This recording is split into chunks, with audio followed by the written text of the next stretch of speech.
Subhanpura garden में morning walkers की ओर से आज सुबह इकट्ठा होकर विरोध जताया गया। दरअसल जो सुभानपुरा का गार्डन है उसके बाजू में वर्किंग वुमेन हॉस्टल बनाने की बात निकली है, उसे लेकर ये मॉर्निंग वॉकर्स विरोध जता रहे हैं।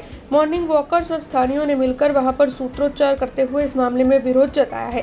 दरअसल गार्डन को एक्सटेंड करने की मांग ये सभी साझा कर रहे हैं, लेकिन उसकी बजाय पास में वर्किंग वुमेन हॉस्टल बनाने को लेकर इन सभी की ओर से उग्र विरोध जताया जा रहा है। दरअसल ये जो गार्डन है वो सुभानपुरा इलाके में ही नहीं बल्कि आसपास के इलाके लोगों के लिए भी आशीर्वाद समान है, जिसके मद्देनजर जो स्थानीय और मॉर्निंग वॉकर्स है वो खुद ही ओपन प्लॉट डेवलप करने की पालिका के सामने मांग साझा कर रहे हैं। सीएम से लेकर हर स्तर तक गार्डन को एक्सटेंड करवाने की मांग इन सभी की ओर से साझा की जा रही है। तब आपको बता दें, इन सभी का ये भी कहना है कि अगर यहाँ पर वर्किंग वुमेन हॉस्टल बनेगी तो फिर लव जिहाद के केस भी बढ़ सकते हैं। ऐसे में वर्किंग वुमेन हॉस्टल को ना बनाते हुए गार्डन को ही एक्सटेंड करवाया जाए, ऐसी मांग ये सभी साझा कर रहे हैं।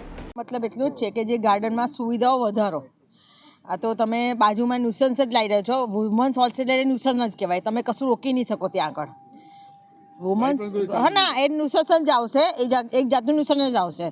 આજકાલના બાળકો બહુ જ એ થઈ ગયા છે, એ તમે એ લોકોને શું કરવાના? ગાર્ડનમાં આવીને બેસશે, શું કરશે? તો અહીંયા ઉંમરલાયક જે લોકો આવી રહ્યા છે એ લોકો ઘરે જતા રહેશે. પછી એ લોકો એમને કહેશે કે તમે મારા બાપ છો, આ સવાલ કરશે.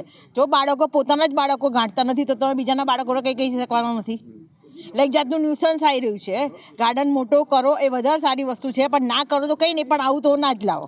હોસ્ટેલનો તો વિરોધ કરવો જ જોઈએ. વુમન્સ તો હોવી જ ના જોઈએ, કે બોಯ್સ પણ ના હોવું જોઈએ.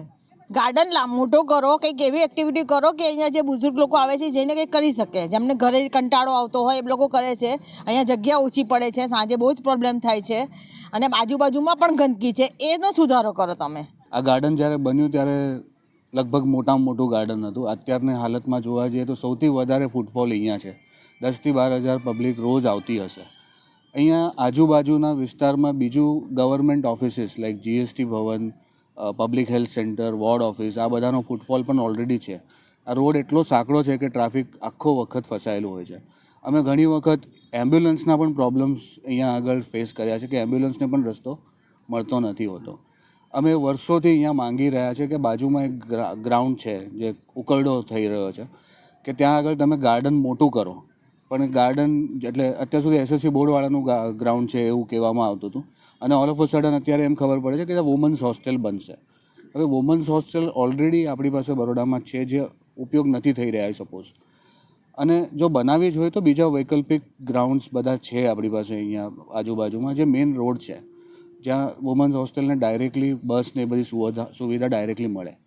તો અમે લોકો ખાલી એટલું જ કહીએ છીએ કે અહીંયા ગાર્ડન મોટું કરો, પરિવાર શું કહેવાય એન્વાયરમેન્ટને ફાયદો થાય. અત્યારે આપણે જોઈએ તો દિલ્હીનું એક્યુઆઈ હાઈએસ્ટ છે, એના પછી સેકન્ડ હાઈએસ્ટ બરોડાનું 300 જાણવામાં આવેલું. તો ગાર્ડન મોટા કરો, અને આજુબાજુના ઉકરડાઓ, જે સામે તમે ડમ્પિંગ યાર્ડ પણ તમે જોઈ શકો છો. વીએમસીએ કચરો મૂકવા માટે ગ્રાઉન્ડ મૂકી રાખ્યા છે, તો એ બધાનો ઉપયોગ પણ થઈ શકે. આ પાછળ જે વુમન્સ હોસ્ટેલની જગ્યા છે એ તમે ગ્રાઉન્ડ મોટું કરીને, ગાર્ડન મોટું કરીને ત્યાં આગળ પાર્કિંગની વ્યવસ્થા અથવા તો બીજા બહુ બધા ઓપ્શન થઈ શકે છે. સો એ જ માગણી છે. અમે લોકોએ આ બધી જ એપ્લિકેશન આગળ પણ મોકલેલી, પણ પછી એવું સાંભળવા આવ્યું કે બરોડાના કયા ગાર્ડનમાં પાર્કિંગની સુવિધા છે. તો જો નથી તો એ થઈ પણ ના શકે. તો એ બધા ઓપ્શન અને વિચારવામાં આવે ને અમારી मांगनी स्वीकारવામાં આવે, એ જ રિક્વેસ્ટ છે.